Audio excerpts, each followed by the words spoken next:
Começou mais um Tá Beleza Podcast apresentado por mim, Marco Vandame, e ele, a fera do transplante capilar no país, meu amigo Dr. Joel Lacerda, com o seu Triple C. Como é que faz? Se antes falar que todo dia eu tenho uma aula de oratória com esse rapaz aqui. É o melhor que temos aqui no Brasil. Essa, Joel. Tu é brabo demais. Olha só, o Triple C. O Triple C, que curtiu, comentou, compartilhou, não deixa de fazer isso, que vai se fazer... outros, como é que você fala? No trilho, né? Aparece temas, no trilho. Outros temas vão aparecer no trilho aí. E também deixar YouTube. Sugestão de pauta. A gente sempre. Nosso podcast que se chama Tá Beleza por isso. Ele tem a ver com a questão da saúde mental, física, financeira. Verdade. Tudo isso é saúde, né? E de forma leve, de forma de entretenimento. Isso aí. Resenha. Isso aí. Pra chegar. E assim, a gente sempre fala pra você dar o like primeiro, porque é aquilo, né? Aí os outros vídeos vão aparecer pra você. Eu tenho certeza, mas eu tenho certeza que aí você vai se inscrever. Não tem como. Tá Beleza Podcast, tudo sobre saúde mental, estética, bem-estar. E hoje, cara, mas pra variar, a gente tem sempre convidado que desequilibra, né, Joel? Hoje a gente recebe o Dr. André Maranhão, médico, cirurgião plástico, ex-presidente da Sociedade Brasileira de Cirurgia Plástica no Rio de Janeiro. Seja muito bem-vindo, doutor André. É uma honra ter você aqui com a gente hoje. Eu que agradeço o convite. É sempre bom estar falando com gente que sabe do assunto. Né? E hoje a gente vai falar, entre outras coisas, sobre o padrão estético em tempos de Instagram, TikTok, não é verdade? Porque isso está influenciando muito, não só a geração que está vindo aí, mas uma geração também que se habituou com as redes sociais e muitas vezes quer ter um padrão de beleza que não existe. Não é isso? Sim, a gente percebe que a rede social ela influencia muito, não é de hoje, isso já é um fenômeno bastante documentado do ponto de vista até de trabalhos científicos, que a rede social vai influenciando padrões de beleza. E aí é que vem a questão de responsabilidade, né? O influencer tem que saber o que ele está tratando ou mostrando ali, porque isso pode afetar, digamos assim, a saúde mental de pessoas jovens que ainda estão em formação da sua personalidade, do seu caráter, de como elas vão se posicionar socialmente. Isso gera problemas de ansiedade, angústia, que complicam muito o desenvolver desse jovem e gera uma pressão muito grande por padronização da beleza em caixinhas, que a gente vê que isso não é possível. Hoje em dia a gente tem belezas reconhecidas em várias culturas, em várias demonstrações sociais e não dá para você colocar essas pessoas numa mesma caixa. Existem belezas diferenciadas. Não? Qual seria o papel do cirurgião plástico nessa jornada de conscientização do paciente? Quando ele chega, ele quer coisa que não é assim estético, não é nem anatômico, vamos chamar assim. Você acha que essa intervenção, de às vezes até negar a cirurgia? A gente fala muito do poder do não no consultório. O paciente ele chega com uma demanda e a gente tem que ver se aquilo encaixa no padrão que fica bom naquele rosto, naquele corpo, naquela estrutura que a gente está trabalhando e não deixar a coisa sair da linha. Então, o cirurgião plástico tem a responsabilidade de fazer um diagnóstico correto daquele paciente no sentido físico, se o que ele está pedindo é compatível com a realização das técnicas. Do ponto de vista psicológico, se aquela demanda não é uma coisa que está sendo pressionada por outras pessoas, famílias, amigos, se realmente a paciente quer aquele tratamento e se eventualmente a situação está sendo solicitada fora do padrão, que é uma situação que viu na rede social, eu quero ter o nariz igual que eu vi na rede social, eu quero ter a boca igual, eu quero ter o queixo igual. Isso não é muito saudável. A gente tem que tentar encontrar um equilíbrio e ver se a demanda é focada, se é uma coisa específica. O papel do cirurgião plástico é identificar isso e muitas vezes dizer não é o momento de você pensar nisso, vamos repensar. E principalmente paciente muito jovem, né? Quando a gente está falando de cirurgias, as cirurgias hoje em dia são demandadas por adolescentes e às vezes a família vem junto, apoiando e até às vezes pressionando aquela situação se algum familiar já fez aquela cirurgia antes. É meio que padronizar na família aquela cirurgia. Então, há um conceito que o cirurgião plástico tem que respeitar, é a fisiologia do paciente e a sua resposta psicológica àquele tratamento. Entendi. A questão do silicone, que é mais complicado, né? Porque o peito de um tamanho que às vezes o silicone não cabe. Exato. Fica aquela discussão. Essa consulta inicial, às vezes, demora mais do que até o próprio próprio cirúrgico, né? Sem dúvida. Às vezes uma consulta que era para ser uma coisa de 1 hora vira 1h30, 2 horas, enfim. A gente tem que entender o conceito da experiência de um implante de mama, por exemplo, que é um exemplo clássico. Quando a gente começou, que tem 22 anos que a gente está trabalhando em cirurgia plástica, os implantes eram muito pequenos. As pessoas trabalhavam numa faixa de 150, 170 ml de silicone. Hoje em dia você não trabalha menos de 220, 250 ml de silicone. E se você, dependendo do bairro ou da cultura daquela paciente, a solicitação é de maiores volumes ainda, porque aquilo é um símbolo de poder, é um símbolo de feminilidade. Então, e às vezes você tem que entender que aquilo é mais uma questão social do que uma questão do que o paciente precisa. E também o cirurgião plástico, nessa hora, vai identificar qual é o diagnóstico daquela base mamária, da elasticidade daquela pele e o que aquilo cabe do ponto de vista de ficar proporcional. Qualquer coisa muito pesada, principalmente em silicone, é muito deletério para a mama. Isso vai dificultar a atividade física, às vezes vai dificultar a utilização de roupas. Sensibilidade. Sensibilidade depende da técnica cirúrgica, pode haver uma alteração, se o descolamento for muito grande, você pode alterar partes de inervação da região, mas em geral a sensibilidade não é o maior problema. O maior problema é a estruturação mesmo daquela mama. Você pode perder a estrutura conforme aquilo vai evoluindo no peso e na distensibilidade da pele. E tem pacientes que não tem nada, então você tem que fazer um crescimento gradual. Às vezes faz uma cirurgia menor num primeiro momento, expande aquela pele e depois de alguns anos faz uma segunda cirurgia para aumentar um pouco mais, quando é indicado isso. Né? Agora, dependendo do bairro, isso tem a ver? Isso tem diferença. É mesmo? Como é que seria diferença. isso? Qual seria o bairro onde as mulheres têm... Não, mas porque faz sentido. Os peitos mais volumosos. Mais volumosos e outros nem tanto. Eu acho que assim, o Rio de Janeiro tem peitos mais volumosos na solicitação. Se está na Barra, tem peitos mais volumosos. O pessoal gosta de exibir o corpo, malhar. É uma cultura de saúde muito grande aqui na região da Barra. Então a gente percebe que os pacientes pedem um volume um pouco maior. Eu vou te dizer que o pessoal Leblon, eles estão numa outra vibe. Ipanema Leblon, a vibe está uma coisa meio de redução de volumes, vem para reduzir volumes. Às vezes para tirar o implante, porque aquele volume incomoda. É muito variável e a gente vê que é uma questão de cultura da social que a pessoa tem, de convívio, do que é influenciado e tem a situação até de alguns mitos que são criados em função dos implantes que precisam ser sempre orientados e administrados de caso a caso, de paciente a paciente. Quais são esses mitos? Então, existe o mito de que o silicone tem algum problema que possa gerar alguma coisa para o paciente a longo prazo. Na realidade, o que a gente vê é que o silicone é um corpo estranho, como uma prótese de joelho, como um marca-passo, como alguma situação que é colocada dentro do corpo. O organismo vai reagir a isso, gerando um processo de resposta a esse corpo estranho.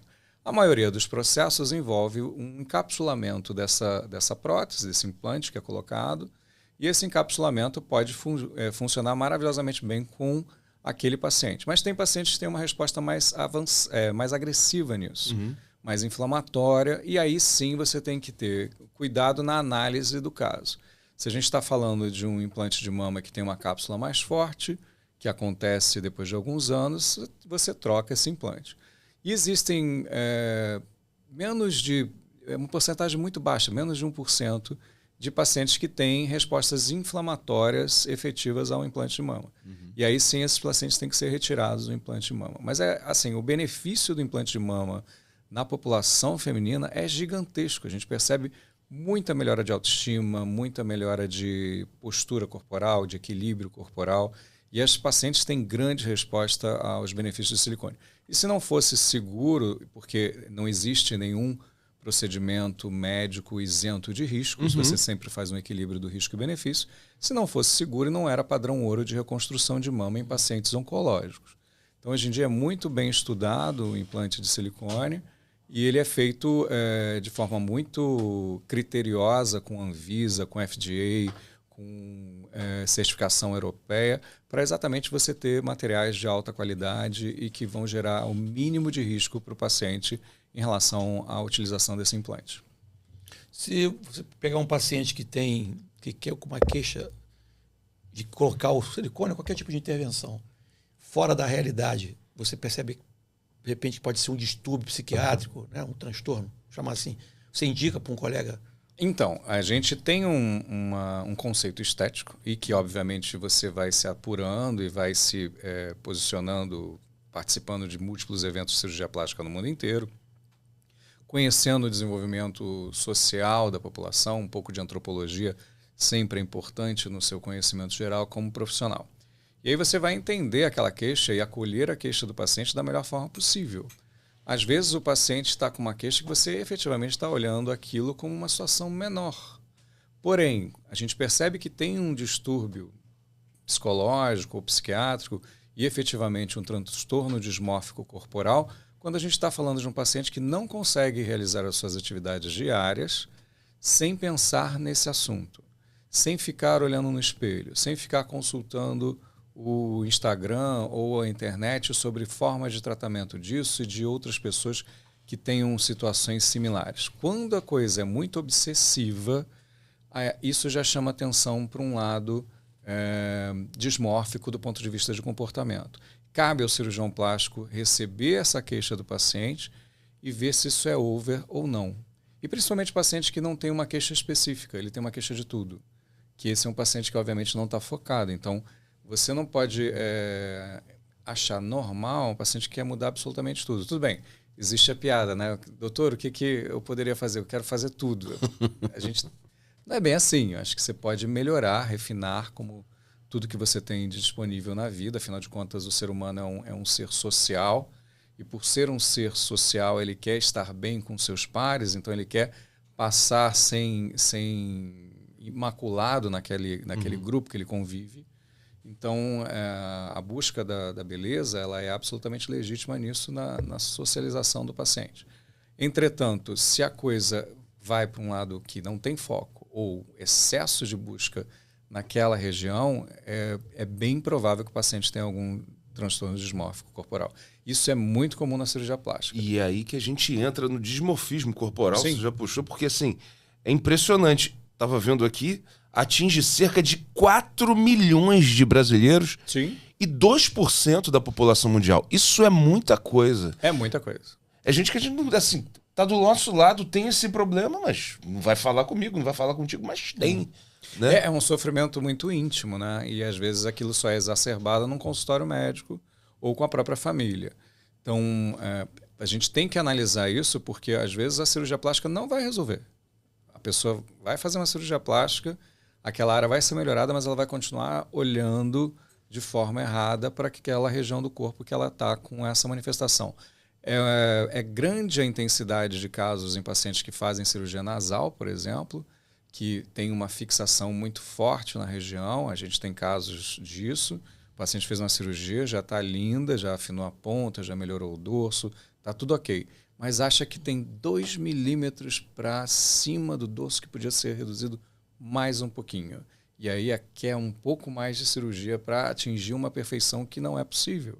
Afinal de contas, a cirurgia plástica exerce uma técnica que oferece um tratamento, mas existe toda a resposta de um corpo fisiológico, funcional sobre aquele tratamento.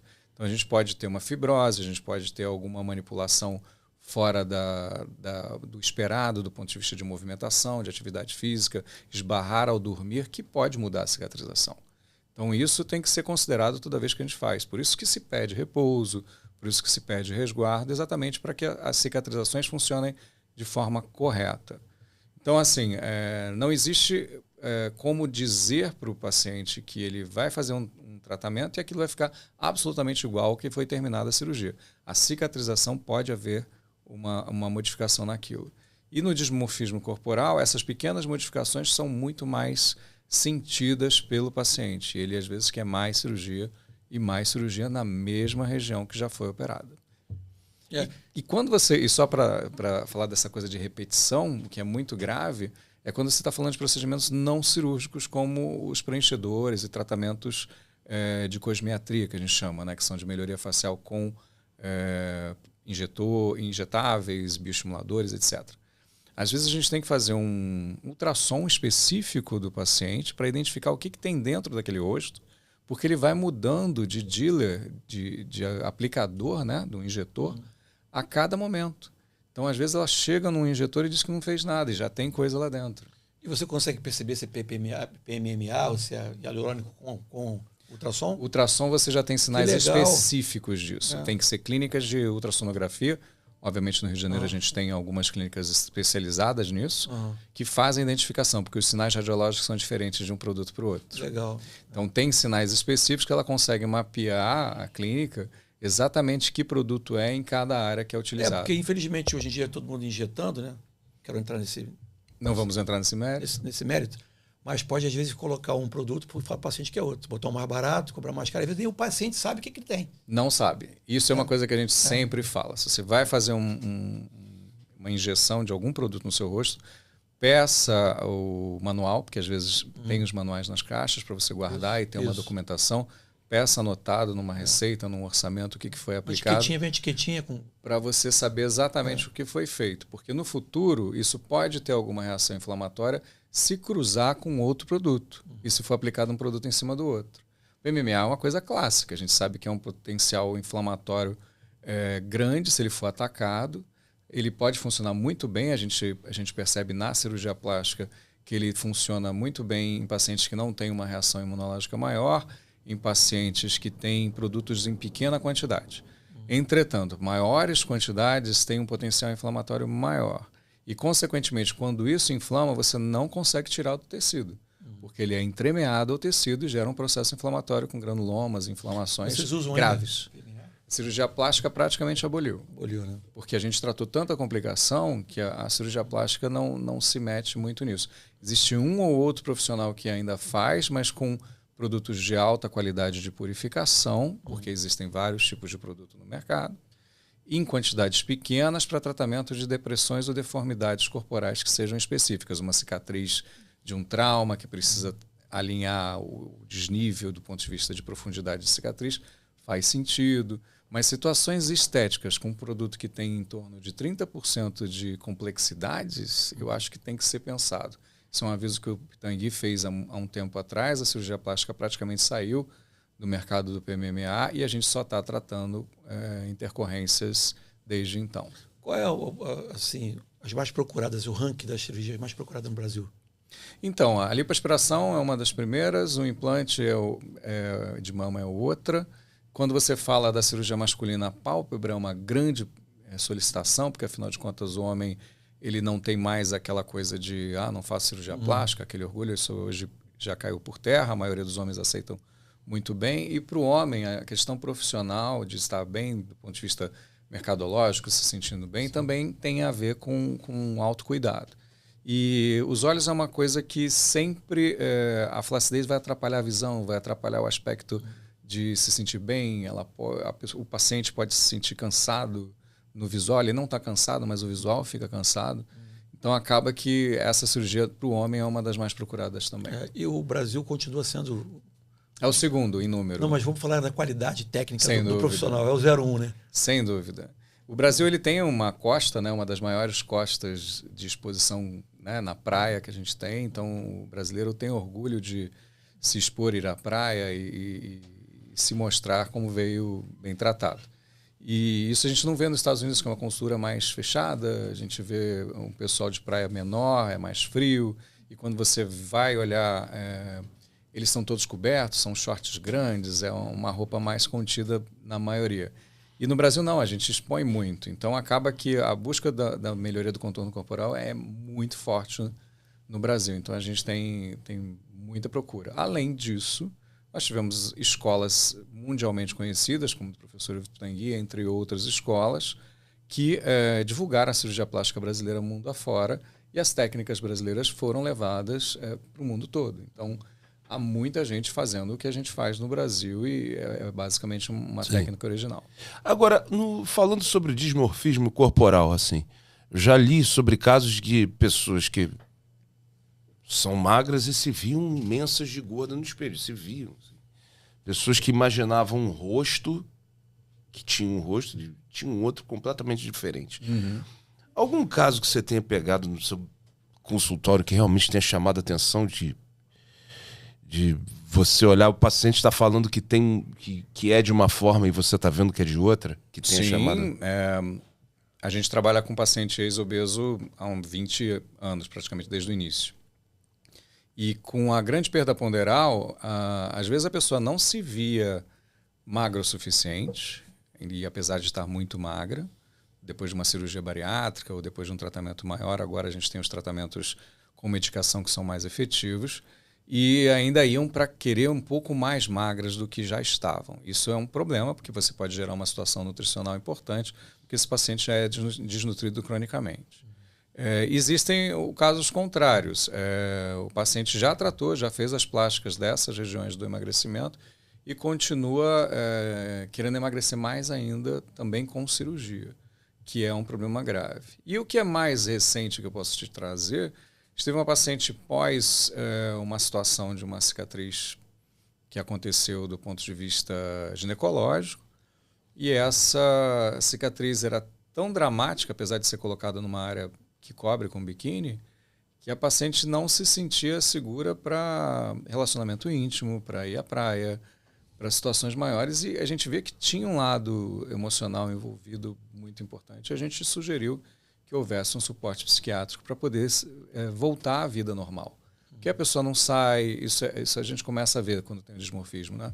Além da questão da pesquisa muito intensa e do assunto vindo muito à tona todo dia, a pessoa começa a fazer um isolamento social, começa a não se relacionar com seus pares, e aquilo vira um mega problema, e em vez de você diluir, ele vai aumentando porque não tem troca sobre ele, no sentido de acalmar e neutralizar. O quanto esses filtros de redes sociais influenciam?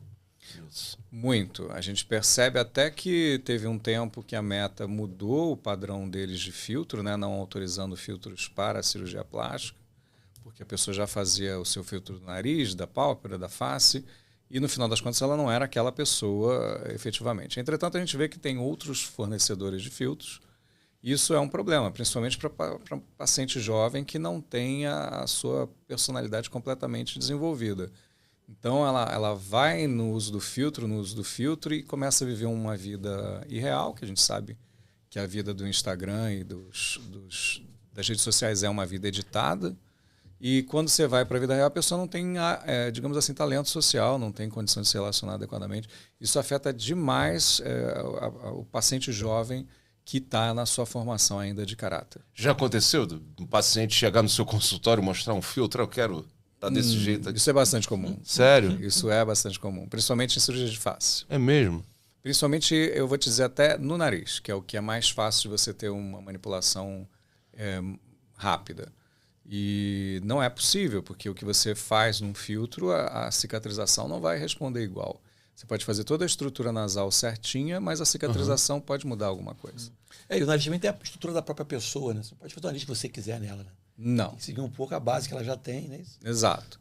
Ela pode me dar uma queixa. Olha, eu estou me sentindo com a ponta maior, eu estou sentindo que o dorso está um pouco mais projetado, a abertura nasal ela é mais importante, eu quero reduzir. Esses ajustes, isso são compatíveis com um planejamento cirúrgico. Mas eu não posso dar um nariz pequeno numa pessoa que tem um rosto grande, estruturado, que tem grande marcação, principalmente nos homens, né? Que tem um nariz que a gente chama que é um marcador de personalidade. Então, se você bota um nariz pequeno, aquilo não fala com aquele rosto.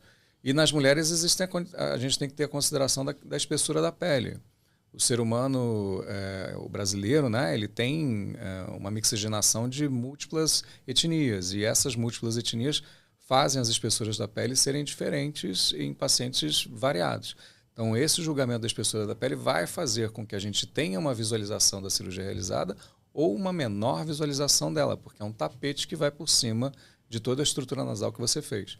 Então, são várias coisas a considerar, mas principalmente a proporcionalidade e a beleza que é revelada, né? Porque uma das coisas que a gente sabe é que o nariz é uma área que você consegue revelar a beleza a partir do momento que a cirurgia é realizada. Às vezes é um grande fator de embelezamento a cirurgia nasal. E quando o paciente não ouve o que você tem para falar? Porque eu acredito que deva ter aquele que...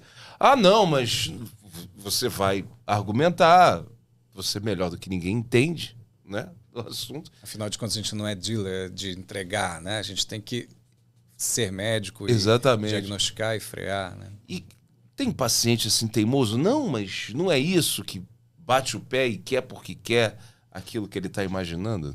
Tem. É obrigação do médico que, se ele não se sentir bem com o tratamento que está sendo solicitado, ele tem que abrir mão do caso e sair do caso e orientar da melhor forma possível. Agora, existe o fato dele ir procurar até que alguém Isso, infelizmente, vai fazer essa situação. Vai encontrar por situações mais variadas e, às vezes, a pessoa aprende a falar o que o médico vai ouvir para aceitar o caso, porque já houve a negativa dos outros médicos e aí a pessoa aprende a falar o que o outro médico vai escutar e vai conduzir. Aconteceu um caso comigo, eu peguei um paciente que tinha micropigmentação, com um desenho totalmente fora da anatomia, né? Reto, assim, 2 dedinhos de testa. Aí ele fez o transplante. Falei, vamos fazer o seguinte, vamos esquecer esse desenho, não posso errar junto com um colega lá que fez. Fazer um desenho anatômico para você, compatível com a tua idade e tal, e você tira o resto no laser. Ele não aceitou, pô. Aí ele mandou um recado que ele encontrou um médico que vai fazer onde ele queria. Eu falei, tá bom, não tem problema nenhum, mas eu não vou fazer, não faço. Eu não faço. Não cabe. Não tem nada a ver, entendeu? Mas infelizmente a gente encontra colega que faz, cara. Esse que é o problema, né? Cara, olha só, ele falou uma coisa pra mim agora que me deixa assim... Eu sou fã incondicional do médico brasileiro, cirurgião, essa galera especialista aí. Mas ele falou 2 coisas assim que me deixou mais fã ainda. Primeiro que é a questão da cultura. Bairro é uma coisa, lembrou, o cara tá localizado num lugar e tem que saber lidar com todas as culturas. Segundo é a questão da miscigenação mesmo. Você pega uma pele com uma textura, com uma elasticidade, com outra coisa. Então, cirurgião, todo dia, cada cirurgia é um desafio, né? Chamar assim. Muito customizado. Não existe padrão igual. Você não pode chegar com a sua amiga, eu quero cirurgia igual a dela. Uhum. Não é a mesma coisa. A resposta do corpo, a resposta estrutural não vai ser a mesma coisa. Uhum. Uma mama que cabe o implante X, por exemplo, né, um implante de mama, ele funciona como um cupcake. O implante é meramente o recheio desse cupcake, porque a cobertura é o tecido mamário e a pele que tem ali. Então, se é um tecido mamário ainda muito glandular, que ele tem consistência, ele vai dar um acabamento muito mais harmônico. Se é um tecido muito gorduroso, sem consistência, talvez essa prótese fique mais marcada, mais visível. Então, também tem uma análise do formato da prótese, da projeção da prótese, volume, o que vem de cobertura, se a gente tem que tirar excesso de tecido, se tem que fazer algum enxerto de gordura, que são as mamoplastias híbridas hoje, que são excelentes para dar acabamento. Se a paciente quer mais marcado, que é um aspecto um pouco mais artificial, mas é da cultura dela, ela quer aquilo, ou ela quer uma coisa mais discreta, mas a gente precisa colocar o implante porque não tem volume para tirar. Então, é tudo muito customizado hoje em dia e você tem que lidar com aquele cliente e transformá-lo num paciente que esteja harmonizado, que é uma palavra que está em moda hoje em dia, com o que ela quer de desejo, com o que a gente pode fornecer de estrutura física. Eu sempre ouvi falar em padrão de beleza. Cada época tem o seu padrão de beleza. Isso foi muito comum e habitual, né? Através dos tempos. Mas não sei se é impressão minha, hoje em dia a gente tem diversos padrões. Sim, são diversos padrões de beleza. Cada etnia tem o seu padrão de beleza e cada paciente brasileiro também tem. A gente não tem como dizer que tem um padrão de beleza, mas eu acho que as coisas têm que estar equilibradas, não ter nenhuma situação que saia muito da proporção.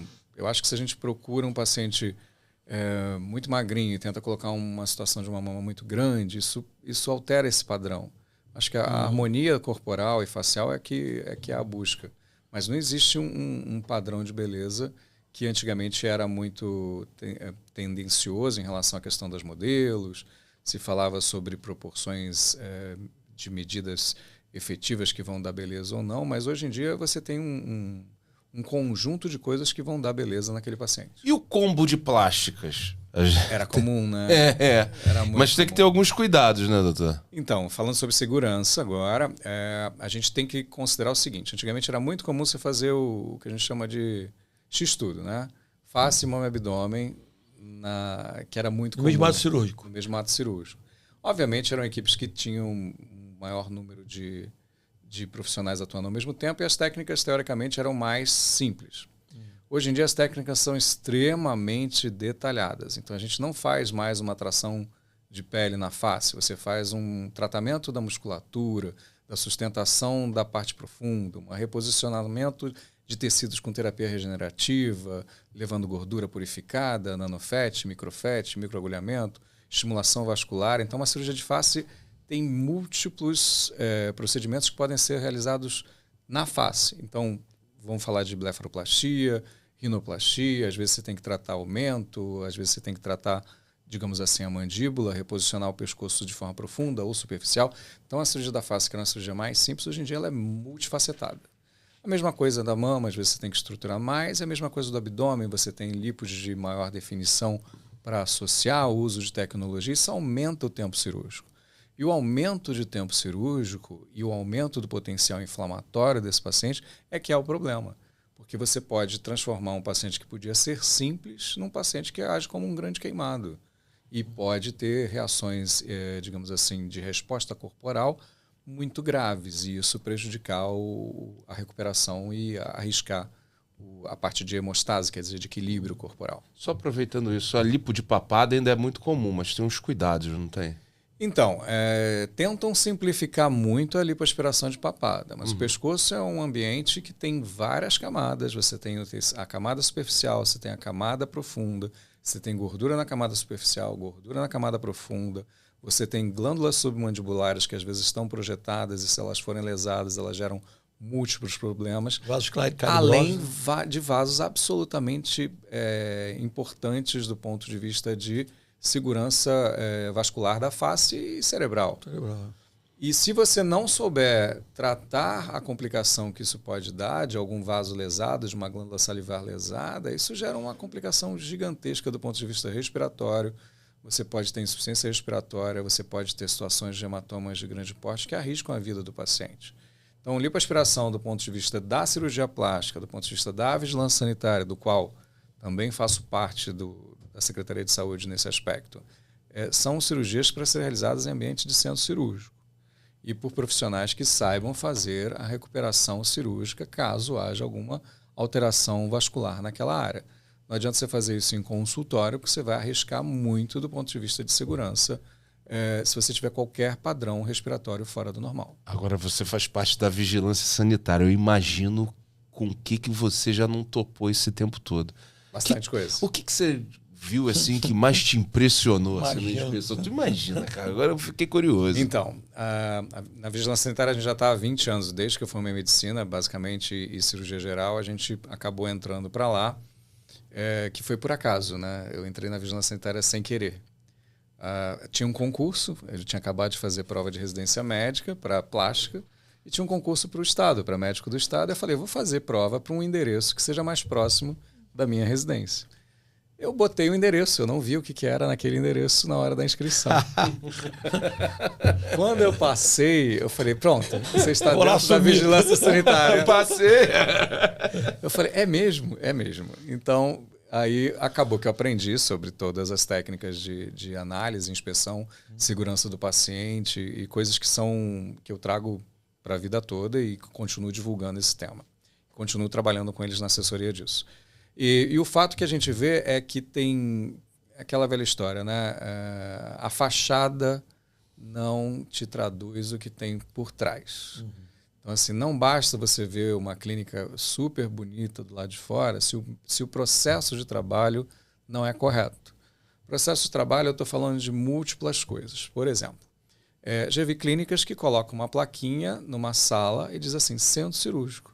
E é uma sala, normal. Mas o paciente está lendo lá centro cirúrgico, estou indo para o centro cirúrgico. E não era uma sala comercial qualquer de prédio, isso não é incomum. E aí quando você está falando de ambiente cirúrgico, você tem que ter toda a estrutura de segurança do ponto de vista de esterilização completa. Então a gente está falando de gerenciamento de resíduos e lixo adequado, gerenciamento do ponto de vista de materiais para cirurgia que sejam descartáveis, e utilizados adequadamente para aquele paciente do ponto de vista de armazenamento. Medicamentos, controle de farmácia para saber se esses medicamentos estão na validade, se estão na temperatura adequada, se estão em condições de uso no momento que for necessário. Estoque em grande quantidade para as variáveis que podem aparecer no procedimento cirúrgico. E, obviamente, limpeza da parte interna. Às vezes você vê muito bonito lá de fora e quando você vai para trás é o caos. De ratos, baratas, etc., de tudo que você possa imaginar.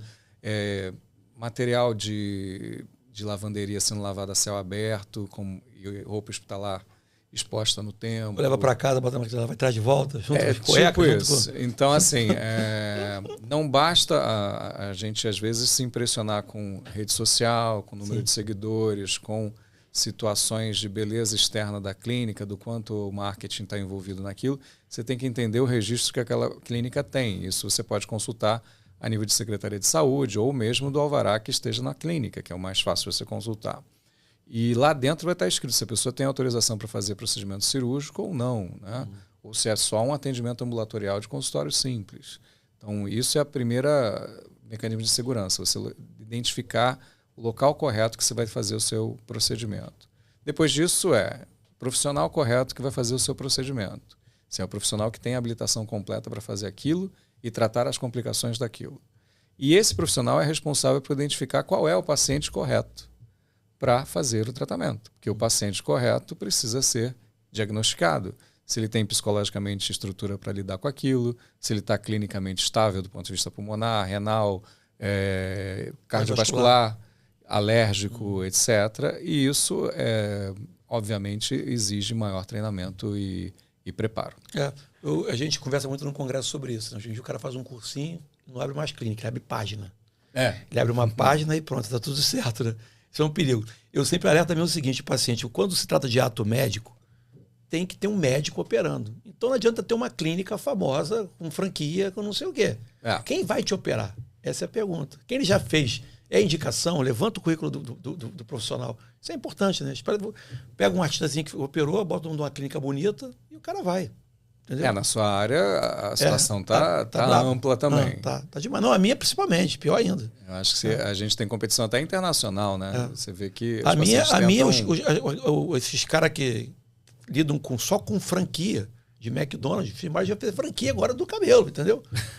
Já vimos essas histórias. Complicadíssimo. É difícil. Doutor André, eu vejo um procedimento que me chama a atenção, que imagino como deve ser difícil, é o de redução de testa, né? Tem pessoas famosas que já reduziram, eu fico imaginando, caramba, como é que consegue? A recuperação desse procedimento, como é que é? Então, é uma cirurgia que visa acertar o alinhamento tanto da calota craniana quanto do espaço da testa. E na tua área você acompanha muito, né? Mas tem situações que você precisa mexer com a parte óssea. Então você vai lixar aquilo, vai diminuir ou mesmo até aumentar em alguma área ou outra colocando algum material protético. Então, é uma cirurgia que incha, que você tem um edema consequente relacionado às pálpebras, que você vai descendo esse edema. E tem uma recuperação média, mas assim, faz parte do business, né? Você escolheu fazer uma cirurgia facial, você tem que pensar que é mais ou menos uns 30 dias de recuperação no barato para resolver inchaços e situações de cicatrização. E a recuperação da lipo leva quanto tempo, mais ou menos? A lipo é um pouco mais complexa, porque existe a recuperação inicial do que você está fazendo do ponto de vista de hematomas, seromas e controle da questão de equimoses, que são os roxos, né? Líquidos corporais, nutrição e tal. Porém, a pele, com o número de tecnologias hoje que a gente tem para utilizar, tecnologia de radiofrequência invasiva, tecnologias de lipoaspiração ultrassônica, que a gente gosta muito, tecnologias de plasma, que você gera uma faísca para poder aquecer aquele tecido e isso gera uma retração tecidual. São múltiplas tecnologias que envolvem calor e aplicação de quilojoules no tecido. É muito mais delicado a condução desse pós-operatório, porque se exagera nisso, você pode gerar uma situação de queimadura. Então, tem que ter um julgamento e um treinamento muito específico para não gerar problemas. E quando você faz um uso de tecnologia, isso pode acelerar, se for usado na dose certa, a recuperação, porque diminui sangramento, diminui situações de inchaço, mas você pode gerar situações de retrações maiores ou mesmo alguma coisa de estímulo à pigmentação local. Então acaba que é um pós-operatório que a parte inicial é rápida, mas o cuidado da pele pode demorar um pouco mais. Doutor André Maranhão, muito obrigado pela sua presença aqui. Pô, cheio de perguntas. Mas é bom, assim, com gostinho de quero mais. Mas você vai voltar, hein, doutor? Sempre à disposição. Vai voltar com uma aula aqui pra gente hoje. Cheio de perguntas. Fica à vontade. Hoje eu tô triste. Tá triste? Fica à vontade. Rede social, projetos, palestras, cursos, enfim, o microfone é seu. Não, em rede social a gente tem o Dr. André. Aliás, é dr.andré Maranhão, que a gente tem todas as falas sobre segurança, sobre orientação nessa direção do paciente procurar o mecanismo correto da sua cirurgia. Tá certo. Muito obrigado, doutor André. Arrebentou. Demais. Como é que Triple faz C o pro triple Dr. C? André aqui, por favor. É. Curtiu, compartilhou, comentou. Isso. E pode fazer pergunta que ele responde. Vamos botar ele para responder umas perguntinhas pra gente. Boa. Publica junto a rede social dele. Vamos fazer isso, ele ajuda. É isso aí, tá beleza? Podcast, não deixa de dar o like no vídeo, ativa o sininho, porque outros vídeos do tipo vão aparecer aí no seu trilho. Até a próxima, valeu, partiu!